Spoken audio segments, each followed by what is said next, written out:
मुझे लगा था कि बस हो गया, मैं बहुत ज़्यादा ब्रोकन थी, बहुत टूटा हुआ सा फील करी थी कि मैं एलिमिनेट हो गई, अब क्या होगा। मैं अपनी आवाज़ टीवी पर लाऊं, सब मुझे सुने। माधुरी दीक्षित करके कुछ एग्जांपल दिया था, मुझे इतना कंफर्टेबल उन्होंने करा दिया पहले। गाने रियल होते हैं, कहीं ऐसा तो नहीं है कि पहले चला है और फिर बाद में मुंह हिला रहे हैं। ऑटो ट्यून लगाना is not bad thing. Events में जिस तरह के गाने चलते हैं वो मेरी जॉनर से बिल्कुल हटके, लेकिन मैं करूँगी क्योंकि लोगों को वो पसंद है। स्टूडियो में बिल्कुल परफेक्ट गायकी चाहिए आपको, बिल्कुल उस्तादी बोलते हैं ना जिसको, उस्ताद के भी बल्कि टेक्स होते हैं। श्रेया जी किसी को ऐसा है जैसे छू भी दे तो वो इंसान भी बिल्कुल सोना बन जाएगा। प्रोफेशनल है जो मास्टर है, वो सुन रहे हैं कि कहाँ पर गलती हो रही है। एग्जैक्टली। अगर आपको कुछ गलत भी लग रहा है हमारी संस्कृति को लेकर तो भी उसको इतना नेगेटिव मत बनाइए कि बाहर भी नेगेटिव मैसेज जाए। हिमाचल में जितने भी मेले इवेंट्स वगैरह होते हैं जी, थोड़ा साउंड का इशू रहता है। पहले जब शोज करते थे तो कोई जानता नहीं था, स्टेज पे जाओ, गाओ, लोग तालियां बजाएंगे, ओके आ जाओ। एक्साइटमेंट होती है कि वाओ, ऑडियंस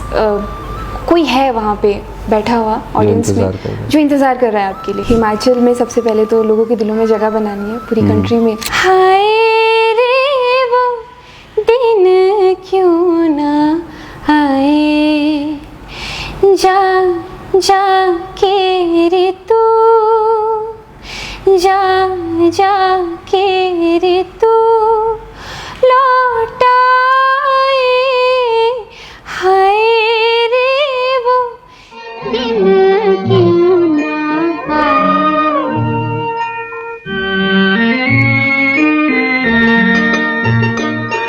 नमस्कार, लाइव टाइम स्ट्रीम में आप सभी का स्वागत है। मैं हूं मनोज ठाकुर और इस समय हम बड़ी ही ख़ास शख्सियत से बात करने जा रहे हैं। हिमाचल प्रदेश में इस समय पर मोस्ट डिमांडिंग ये सिंगर है। जब से सोनी टीवी के इंडियन आइडल से वापस लौटे हैं तब से इनकी डिमांड बेहद ज़्यादा है। शायद ही कोई ऐसा मेला, मुझे नहीं लगता कि कोई भी ऐसा मेला होगा या फेयर होगा जहां पर उसके बाद से इनकी प्रस्तुति नहीं हुई है। जी हाँ, हम बात कर रहे हैं the one and only Neha Dikshit ji की। नेहा जी, आपका बहुत बहुत स्वागत है live time stream. Thank you so much. सभी को मेरा नमस्कार। जी, हमें पता चला है कि आप कम बातचीत करते हैं लेकिन कोशिश हम करेंगे कि आज खुल के बातचीत करें। जी, मैं थोड़ा इंट्रोवर्ट टाइप की हूँ तो शुरू से ही मतलब बचपन से थोड़ा कम बात करती हूँ। जी, चलिए, कोशिश रहेगी कि जो आपके चाहने वाले हैं, जो लाइव टाइम्स टीवी देखने वाले हैं, उनको आपके बारे में और ज़्यादा चीज़ें बेहतर तरीके से पता चले। सबसे पहले इंडियन आइडल जर्नी पर भी हम बातचीत करेंगे जी। लेकिन कैसा लग रहा है वहाँ से आने के बाद हिमाचल प्रदेश के हर एक मंच पर जाकर आप गा रहे हैं, आपकी डिमांड है, आपको फ़ोन आ रहे हैं कि भाई इस मेले में भी आइए, उसमें भी आइए, लोगों का कैसा प्यार मिल रहा है?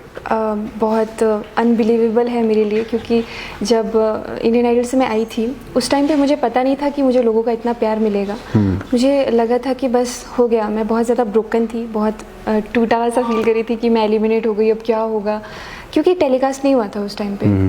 तो जब टीवी पे टेलीकास्ट हुआ और एकदम से रातों रात वायरल हो गई रील्स, और मतलब हर दूसरे दिन फेसबुक पे, इंस्टाग्राम पे बस मेरी रील्स देखने को मिल रही थी, तो मुझे बिल्कुल अविश्वसनीय लग रहा था। ये बिल्कुल विश्वास नहीं हो रहा था कि ऐसा भी हो सकता है।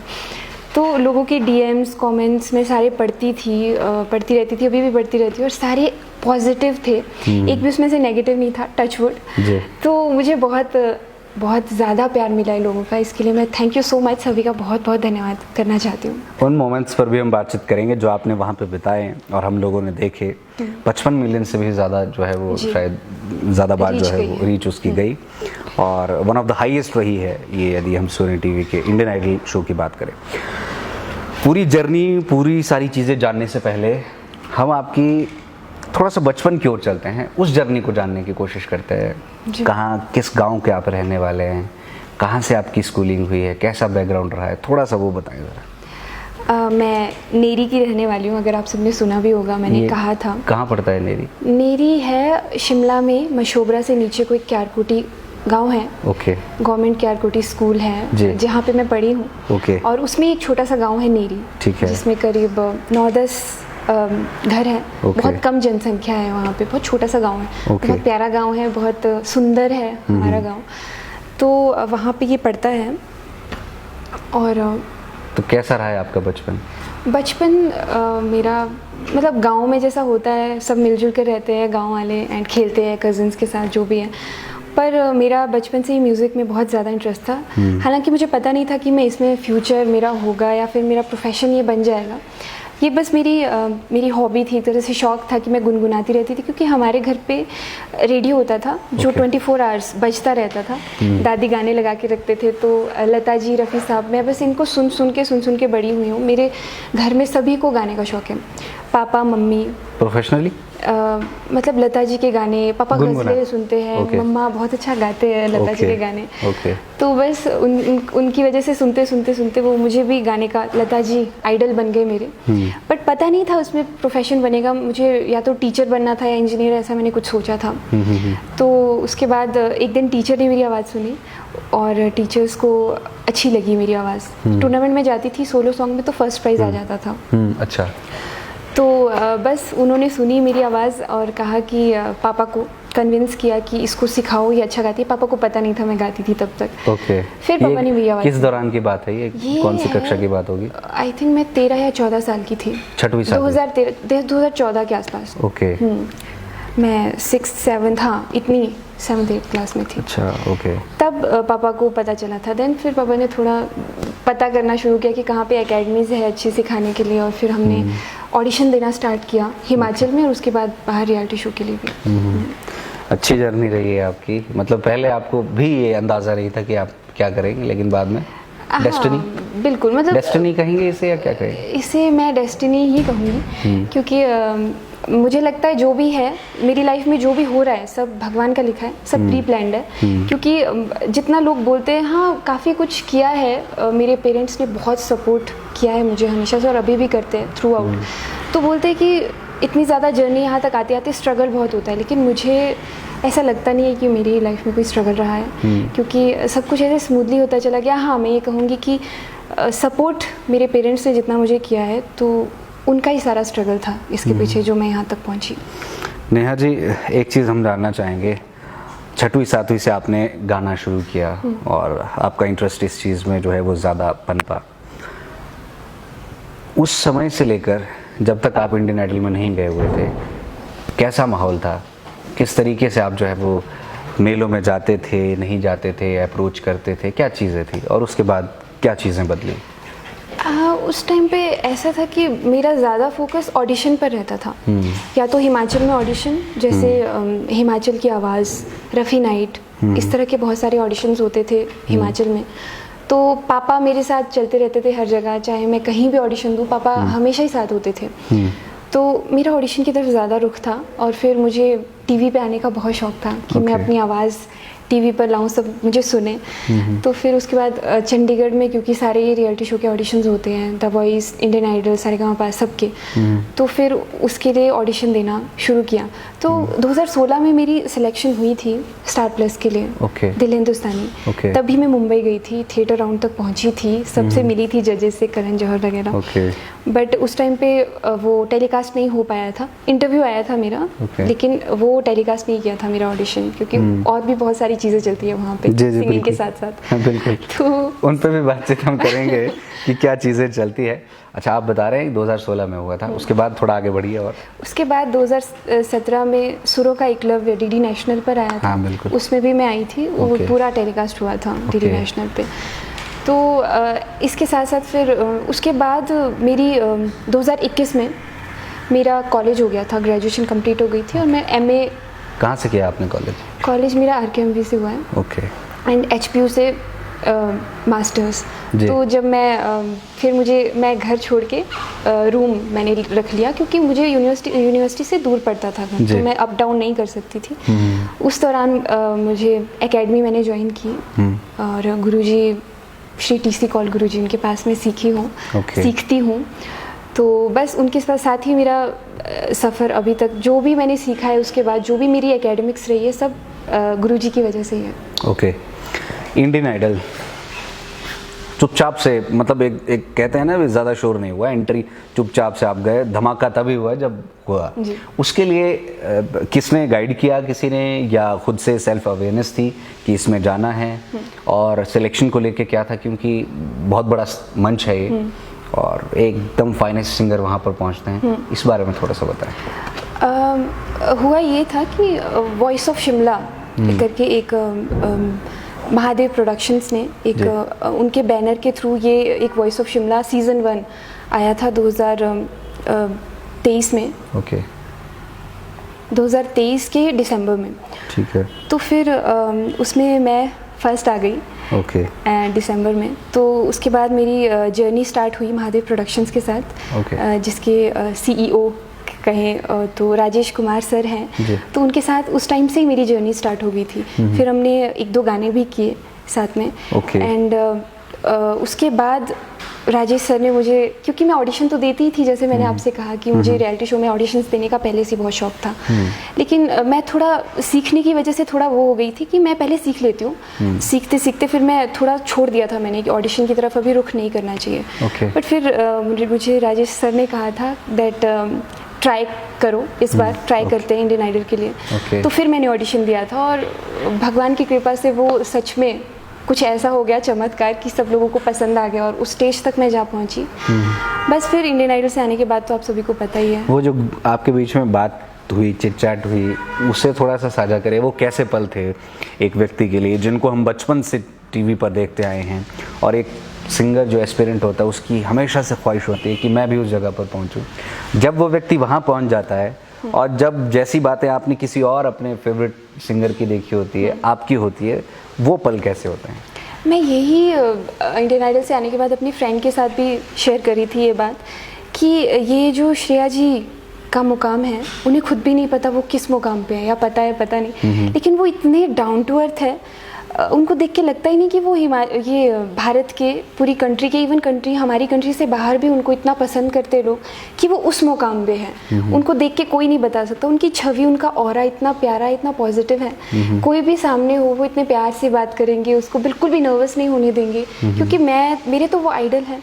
उनको देखते ही मैं बाहर नर्वस हो गई थी कि मैं इनके सामने गा नहीं पाऊंगी अंदर। लेकिन जब मैं अंदर गई, उन्होंने जिस तरह से मुझे बोला हाय, और फिर उन्होंने माधुरी दीक्षित करके कुछ एग्जाम्पल दिया था, मुझे इतना कंफर्टेबल उन्होंने करा दिया पहले कि फिर मुझे मेरे अंदर से थोड़ा झिझक खत्म हो गई थी, डर खत्म हो गया था। तो हालांकि उनका गाना मैं गा रही थी तो झिझक तो होनी थी, बहुत ज़्यादा थी उस टाइम पे, तो मैं उसमें तो नर्वसनेस होनी ही थी। बट मैं बातचीत में भी बोल रही हूँ, तो वो बिल्कुल ख़त्म कर दिया था उन्होंने। तो मैं अपनी फ्रेंड के साथ यही साझा करी थी कि ये जो लोग उस मुकाम पर पहुँचे, इन लोगों को खुद भी नहीं पता है कि 1 मिनट, या यूँ कहे कि कितने मिनट, 4 से 5 मिनट का रख लो मेरा ऑडिशन, इन 5 मिनट में वो जिस इंसान से मिल रहे हैं, उस इंसान का भी मतलब, वो भी उस इंसान का कितना बड़ा वो हो जा रहा है दुनिया में, कितने लोग उसको पसंद कर रहे हैं, पॉपुलर हो जा रहा है वो। मतलब ये श्रेया जी किसी को ऐसा है जैसे छू भी दे तो वो इंसान भी बिल्कुल सोना बन जाएगा। बिल्कुल। तो ये कितनी सही बात है। मतलब उन फीलिंग्स को शब्दों में बयां करना कभी कभी मुश्किल हो जाता है। आसान नहीं है। बिल्कुल। अच्छा, चलिए फिर वो हुआ। थोड़ा सा आपके अपकमिंग प्रोजेक्ट्स पर भी हम बातचीत करेंगे, लेकिन उससे पहले थोड़ा बताएं, ये जो रियलिटी शोज जैसे रहते हैं या चीज़ें होती, क्या होता है इसमें, किस तरह की चीज़ें होती है? आपने हल्का सा कहा था सिंगिंग के अलावा भी बहुत कुछ होता है। देखिए, ये बातचीत तो हर जगह होती ही है रियलिटी शो के बारे में। अब तो सबको पता है कि TRP होती है, ये होता है, वो होता है, सबको पता है, सब बात करते हैं। लेकिन मुझे लगता है कि अगर आप किसी रियलिटी शो में ड्रामा नहीं लाओगे तो फिर उसको लोग क्यों देखेंगे? क्योंकि अगर आप वैसे ही, जैसे हम उठ के चले गए वहाँ पे, वैसे ही वो रिकॉर्ड हो रहा है और वो गा के चले जा रहे, उसको हाँ ना बोल रहे जजेस, बस इतना ही। तो आई थिंक कहीं ना कहीं एक स्टोरी, उसके बैकग्राउंड के बारे में जानना लोगों को वो इंटरेस्टिंग लगता है। अगर कोई, ज़रूरी नहीं है कि कोई गरीब फैमिली का है तभी, क्योंकि मेरा जो था कुछ भी नहीं बताया था, सिर्फ इतना ही बताया था कि इसका नेरी गांव है, इतना खूबसूरत है। मेरा कोई TRP वगैरह कुछ नहीं था उसमें। तो पर एक स्टोरी उनको रखनी पड़ती है हर एक इंसान की, उस इंसान को उसका कैरेक्टर इंटरेस्टिंग बनाने के लिए, जैसे एक फिल्म में होता है, एक मूवी में होता है, सो दैट लोग उसको देखें। तो कुछ हद तक मुझे लगता भी है कि ड्रामा करना ज़रूरी है, लेकिन ज़्यादा भी नहीं होना चाहिए, क्योंकि कई बार बहुत ज़्यादा हो जाता है। हाँ, मतलब कई बार रोना नहीं, कई बार शायद ऐसा भी होता होगा कि एक अनवांटेड जो एडवांटेज है वो मिल जाती होगी, सिंपैथी किसी के साथ ज़्यादा ही लग गई कि ये तो सच में ही ऐसा है, और फिर लोग उसके साथ जो है वो ज़्यादा ही कनेक्ट हो गए। ऐसा भी आप मानते हैं? क्योंकि सिंगिंग तो है ही एक पार्ट। हाँ, ये भी होता है, लेकिन आई थिंक चैनल को इससे कोई लेना देना नहीं होता। उनको बस वो दिखाना होता है जो उनको लगता है कि ऑडियंस इसमें इंटरेस्ट लेगी या उसको ज़्यादा देखेगी, या उनको ज़्यादा पसंद आएगा, वो ज़्यादा सोशल मीडिया पे उसको फिर शेयर करेगी, ऐसा कुछ। तो बस वहीं तक सीमित होता है। गाने रियल होते हैं, गाना वहाँ पे चलता है वो रियल होता है। कहीं ऐसा तो नहीं है कि पहले चला है और फिर बाद में मुँह हिला रहे हैं? एक्चुअली थोड़ा आगे आगे एपिसोड्स में ये हो सकता है कि उन्होंने गाना गाया तो उसको थोड़ा सा उसमें एडिट कर दिया हो। हाँ, लेकिन ऐसा नहीं होता कि पहले गा दिया फिर लिप सिंक हो रहा है, ऐसा नहीं होता। कई लोगों के मन में जो है वो इस तरह की चीज़ रहती है कि ये तो पूरा ही ड्रामा है, ऐसा कुछ भी नहीं होता। जहाँ तक तो मेरा सफ़र रहा था इंडियन आइडल में, वहाँ तक तो ऐसा नहीं हुआ कि लिप सिंक हुआ। तब तो बहुत अच्छी बात है, क्योंकि आपने बहुत ही खूबसूरत गाना गाया था और बड़ा ही अच्छा था वो। अच्छा, अब थोड़ा सा आपके अपकमिंग प्रोजेक्ट्स पर भी हल्का बातचीत करना चाहेंगे कि अब आगे क्या? चलिए, इंडियन आइडल ने आपको खूब पॉपुलैरिटी दे दी और खूब आप जो है वो शोज़ भी कर रहे हैं हिमाचल प्रदेश में। अब आगे क्या करने वाले हैं आप?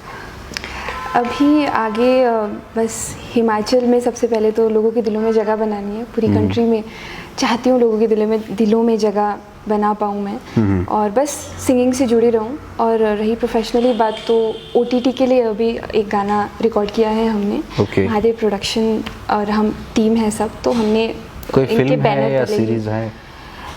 OTT एक सीरीज़। ओके, सीरीज़ के लिए। तो सीरीज़ को लेकर हमने एक गाना रिकॉर्ड किया, और इसके साथ साथ हम नशे की अवेयरनेस के लिए भी, ड्रग्स के अवेयरनेस के लिए भी एक गाना हमने रिकॉर्ड किया है, जो बहुत जल्द आपके सामने होगा। अच्छा, हिमाचल को लेके क्या आप सोचते हैं? पहाड़ी सिंगिंग की जब हम बात करते हैं तो उतनी ज़्यादा पॉपुलर नहीं है जैसे पंजाबी है। खूब वर्ल्ड वाइड उसे जो है वो लोग देखते हैं, पसंद करते हैं। हिमाचल के लोग भी पंजाबी गाने बनाते हैं कि इसी चक्कर में हमारे भी गाने चल पड़े। तो आप हिमाचल के लिए क्या करने वाले हैं? कुछ हिमाचली पहाड़ी फोक या कुछ पहाड़ी गाने? मेरी आपका इंटरेस्ट है पहाड़ी में? हाँ, जैसे मैंने बताया कि मेरी जो शुरुआत हुई थी, जब मैं छोटी सी थी, मैंने लता जी के गाने सुन के शुरुआत की थी। तो जो इंटरेस्ट कहाँ से बना, वो लता जी के गाने सुन के बना।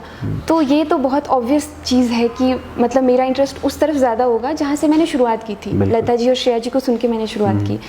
तो मेरा इंटरेस्ट तो हिंदी गाने, उनके गानों की तरफ ही ज़्यादा, उस तरह के गाने, उस तरह का जॉनर है मेरा, इस तरफ ज़्यादा होगा। लेकिन हाँ, फोक भी मैंने अभी एक हाल ही में रिकॉर्ड किया है, जो अभी होने हैं, धीरे धीरे रिलीज़ होने हैं सारे। तो मुझे इसको करते हुए बहुत सुकून सा मिलता है, बहुत खुशी मिलती है, क्योंकि वो भी हमारी संस्कृति है। एंड अगर धुन अच्छी हो, कॉम्पोजिशन अच्छी हो, उसके लिरिक्स अच्छे हो, तो क्यों नहीं, मतलब हम ज़्यादा से ज़्यादा अपनी संस्कृति को लेकर करेंगे, गाने रिकॉर्ड कर सकते हैं और करनी चाहिए। रही बात पंजाबी म्यूज़िक ज़्यादा वो है, पॉपुलर है, वो इसलिए क्योंकि पंजाबी चाहते हैं, पंजाबी लोग चाहते हैं कि हमारा म्यूज़िक फैल जाए दुनिया में। उनके पास वो उस तरह के वो तरीके होते हैं। हिमाचल में तो ऐसा है कि अगर आप अभी एक थोड़ा समय पहले एक गाना आया था एक सिंगर का, उसमें थोड़ा बोल्डनेस दिखी थी हल्की सी, तो लोगों ने कई सवाल खड़े कर पैदा जो है वो कर दिए कि ऐसा नहीं करना चाहिए, वैसा नहीं करना चाहिए। शायद ये भी कारण होंगे कि जिस वजह से हमारा म्यूज़िक जो है वो यहीं। हाँ, देखिए, क्रिटिसाइज़ करने के लिए बहुत सारे पॉइंट्स मिल जाएंगे लोगों को। और आजकल तो मैं देखती हूँ सोशल मीडिया पे इतनी ज़्यादा नेगेटिविटी, मुझे समझ नहीं आता कि क्यों लोग, मतलब किसी को भी कमेंट करना हो, किसी की भी पोस्ट पे कुछ गलत है उसमें नहीं है, पर आप इतना ज़्यादा उस कमेंट को एग्जेजरेट कर दोगे उस पोस्ट को, जो कि शायद नहीं है उतना ज़रूरी। तो वो जो गाना, जिस गाने की आप बात कर रहे हैं, वो भी आया और लोगों ने इतने नेगेटिव कमेंट्स किए, गाना भूल गए वो कि गाना अच्छा है या कुछ, बस उस वीडियो की तरफ देख रहे हैं। तो मतलब यही है कि अगर आपको कुछ गलत भी लग रहा है हमारी संस्कृति को लेकर, तो भी उसको इतना नेगेटिव मत बनाइए कि बाहर भी नेगेटिव मैसेज जाए। आप उसको पॉजिटिव वे से भी मतलब मैसेज दे सकते हो, ताकि उसको अब आप देखिए, आप खुद ही उसको पसंद नहीं करेंगे, खुद ही उसको मतलब टांग खींचने की कोशिश करोगे, तो हिमाचल से बाहर क्यों, कैसे जाएगा वो? तो कोई वहीं तक सीमित रह जाएगा। तो आई थिंक लोगों को भी अवेयर होने की ज़रूरत है इसमें। बिल्कुल सही। देखिए, यहाँ पे एक चीज़ ये है कि पंजाबी म्यूज़िक की जब बात होती है, बॉलीवुड की बात होती है, तो वहाँ पर तड़का होता है, ऑब्वियस सी बात है, और वो सबको पसंद भी आता है। हिमाचल में जब थोड़ा ऐसा होने की कोशिश हुई तो कई लोगों को अच्छा नहीं लगा, कई लोगों को अच्छा भी लगा। खैर, ये बिल्कुल अलग कॉन्टेक्स्ट में हम चले गए। नेहा जी, एक स्टूडियो रिकॉर्डिंग होती है, स्टूडियो में गाना गाया जाता है, एक लाइव सिंगिंग होती है, उसमें क्या डिफरेंस? मैं तो पता नहीं हर सिंगर के साथ ऐसा होता है कि मेरे साथ ही, लेकिन मैं बहुत ज़्यादा पर्सनल चीज़ बताना चाहती हूँ कि जी। जब भी मैं स्टूडियो में एंटर करती हूँ या मैं स्टूडियो देखती हूँ तो मेरे हाथ पैर कांप जाते हैं। ओके। स्टूडियो में गाना, मतलब आप समझ रहे हो, एक सांस का भी अगर आप एक्स्ट्रा लग गई या कम ज़्यादा हो गया, उसको स्क्रीन पे पता लग जाएगा कि वो सांस या वो सुर ऊपर नीचे हो गया, तो पता नहीं टेक पे टेक होंगे। तो हाँ, स्टूडियो में थोड़ा ध्यान रखना पड़ता है। और शायद आप जब माइक के सामने आते हो, या मैं अपनी बात करूँ, तो आप वैसे कॉन्शियस हो जाते हो, आप नर्वस हो जाते हो। अगर आप अच्छा गा भी रहे हो तो आप 50% आपका वैसे ही वो कम हो जाएगा। तो मुझे थोड़ा सा 10 लोग बिल्कुल जो प्रोफेशनल है, जो मास्टर है, वो सुन रहे हैं कि कहाँ पर गलती हो रही है। एग्जैक्टली, वो सुन रहे हैं वहाँ पे, और आप वैसे ही मतलब सोच रहे हो कि यार ये गलती हो गई तो वो क्या सोचेंगे, या टेक पे टेक हुई तो क्या होगा, क्या सोचेगा वो मेरे बारे में। वो सारी चीज़ें नहीं होनी चाहिए वैसे एक सिंगर, एक कलाकार के मन में। उसको जो लगता है बस वो गा दे वहाँ पे। टेक हो रहे तो कोई बात नहीं, नोबडी इज़ परफेक्ट, और सबको टाइम लगता है, सब उस मुकाम तक यहीं से आके पहुँचे हैं। बिल्कुल। और लाइव सिंगिंग की बात करें तो पहली बात तो ये कि हिमाचल में जितने भी मेले इवेंट्स वगैरह होते हैं जी। थोड़ा साउंड का इशू रहता है, हाँ, सभी को पता ही है ये बात। तो सिंगर को क्या होता है, वो सुनने में समझने में भी थोड़ी मुश्किल हो जाती है कि अरे क्या, तो हमें इन ईयर्स का उपयोग करना पड़ता है, प्रयोग। तो इन ईयर्स का भी अब ऐसे हो गया कि कभी कभी उसमें भी इतना ज़्यादा नहीं पता चलता है। और कभी कभी मुझे खुद फील होता है कि मुझे स्टेज पे चीख कर गाना पड़ रहा है, क्योंकि मेरी आवाज़ जो है बहुत सॉफ्ट जॉनर है, और इवेंट्स में जिस तरह के गाने चलते हैं वो मेरी जॉनर से बिल्कुल हटके, लेकिन मैं करूँगी क्योंकि लोगों को वो पसंद है और मैं करती हूँ, गाती हूँ। लेकिन ऐसा है कि फिर वो थोड़ा कई बार हो जाती है चीख। वो थोड़ा एक चीज़ मैं कहना चाहूँगा, आप बड़े ऑनेस्टली और बड़े सच्चे मन से बात कर रहे हैं। बहुत कम आर्टिस्ट जो है वो इस तरह की बात करते हैं। बिल्कुल सही कह रहे हैं कि कई बार ऐसा होता है अपनी आवाज़ नहीं सुनाई देती, बाहर स्टेज के बाहर क्या जा रहा है वो अलग बड़े बड़े स्पीकर्स लगे हैं, खुद को लग रहा है कि हम कम आवाज़ में गा रहे हैं, लेकिन बाहर जो है वो धमाल मचा होता है। बिल्कुल ऐसा होता है। हाँ, और कुछ सिंगर्स का ये भी कहना है, मैं उन्हें कहूँगा कि वो बिल्कुल ही बिगिनर होंगे, वो कहते हैं स्टूडियो में तो मज़ा आता है, जैसे गाना घुमाना है वैसे घुमा लो, लाइव जब सिंगिंग करने जाते हैं तो फिर वाट लग जाती है, फिर सारे लोग जो है वो सुनते हैं। ये आपने एक अलग चीज़ बताई कि स्टूडियो में बोलने को तो हम कुछ भी बाहर बोल सकते हैं, क्योंकि जब स्टूडियो में रिकॉर्ड किया गाना जब बाहर आता है तो इतना फ्रेश, इतना सुंदर सुनने को लगता है, क्योंकि इसमें बहुत सारी चीज़ें फिर एडिट हो चुकी होती है। लेकिन एक्चुअल में मैं कहूँ तो स्टूडियो में बिल्कुल परफेक्ट गायकी चाहिए आपको, बिल्कुल उस्तादी बोलते हैं ना जिसको, उस्ताद के भी बल्कि टेक्स होते हैं। बिल्कुल सही बात कही हमारे तो होंगे। बिल्कुल सही बात आपने कही है और मैं इससे इत्तेफाक रखता हूँ। और ये जो मैं कॉन्टेक्स्ट में बात कर रहा था वो बिल्कुल जो होता है ना कि पूरा ही ऑटो ट्यूनर लगा दो, गाया कुछ और उसको ऑटो ट्यूनर लगाया और कमाल कर दिया। हो रहा है, बिल्कुल ऐसे ही हो रहा है। बिल्कुल हो रहा है, और ऐसा नहीं है ऑटो ट्यूनर लगता है सब अरिजीत सिंह के गाने में भी लगता होगा, लेकिन वो बिल्कुल ऑटो ट्यून लगाना इज़ नॉट बैड थिंग। ये कोई बुरी बात नहीं है कि आप ऑटो ट्यून का वो कर रहे हो। ऑटो ट्यून को लेकर बहुत ज़्यादा लोग आजकल वो नेगेटिव कमेंट्स कर रहे हैं कि यार क्यों, बहुत ज़्यादा नेगेटिव थिंकिंग है कि ऑटो ट्यून को बंद करो, क्यों बंद करो। ये भी एक वो है, बहुत अच्छी क्रिएटिविटी है लोगों की जो क्रिएट हुई है, इसको यूज़ करो। लेकिन ऐसा नहीं कि फिर वो आवाज़ दब गई पूरा ऑटो ट्यून लगा दिया उसमें। श्रेया जी हो, कोई भी हो, छोड़ो थोड़ा ऑटो ट्यून लगता है, सबके लगता है, बिल्कुल लगता है।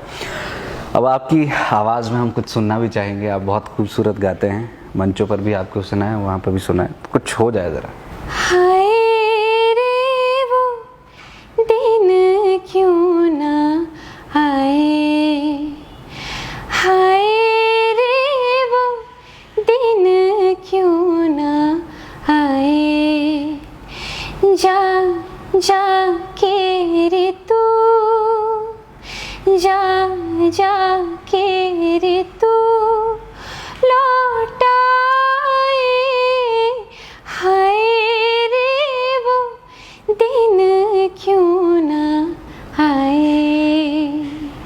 क्या बात है, बहुत बढ़िया, बहुत शानदार, एक बार तालियां हो जाए जरा। बहुत ज़बरदस्त, सुनने में ही बड़ा टफ लग रहा था, गाने में तो शायद हो गई।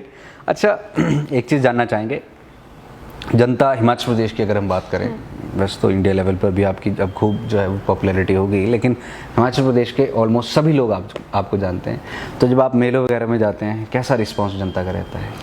बहुत ही प्यारा रिस्पांस रहता है जनता का। अभी तक तो बहुत प्यारा रहता है, आगे पता नहीं नहीं आगे भी प्यारा ही रहेगा होपफुली। मतलब ऐसा होता है कि पहले जब शोज़ करते थे तो कोई जानता नहीं था, स्टेज पे जाओ गाओ, लोग तालियां बजाएंगे, ओके आ जाओ।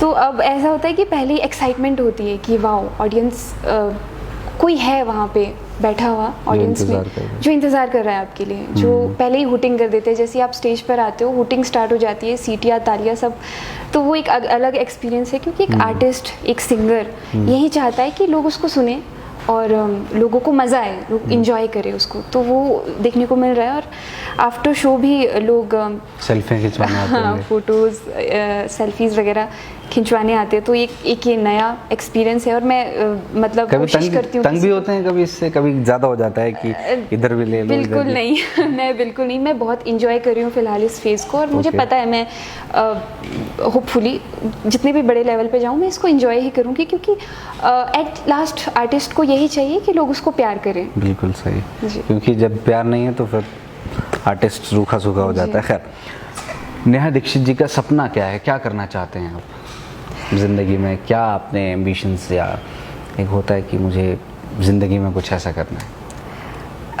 मेरा कुछ बनने का तो नहीं है कुछ भी कि मुझे ये बनना है, उस स्टेज पर जाके मुझे रुक जाना है, ऐसा कुछ नहीं है। पर ये है कि मुझे कुछ करना है लाइफ में, और करना है वो करते जाना है। अब लाइफ वहाँ कहाँ तक मुझे लेके जाती है, क्योंकि बस स्पॉटलाइट में रहना है। अच्छा, मैं एक चीज़ पूछना चाहूँगा, फीमेल में तो आपकी श्रेया घोषाल जी फेवरेट सिंगर हुए और लता मंगेशकर जी। मेल की अगर हम बात करें तो आज के करंट सिनेरियो में कौन आपका फेवरेट सिंगर है? वैसे तो मेरे मेल में फेवरेट सोनू निगम जी हैं। मुझे लग ही रहा था ऐसा, ऑब्वियसली और जो आज के दौर की बात करें तो अरिजीत सिंह। अरिजीत सिंह, क्या बात है, बहुत बढ़िया। तो नेहा दीक्षित जी, आपने कीमती समय दिया, आपका बहुत बहुत धन्यवाद। Thank you so much. Thank you. देखते रहिए life times TV for next boring. मैं हूं मनोज ठाकुर। इस खास बातचीत पर साथ दिया निशांत सूद ने।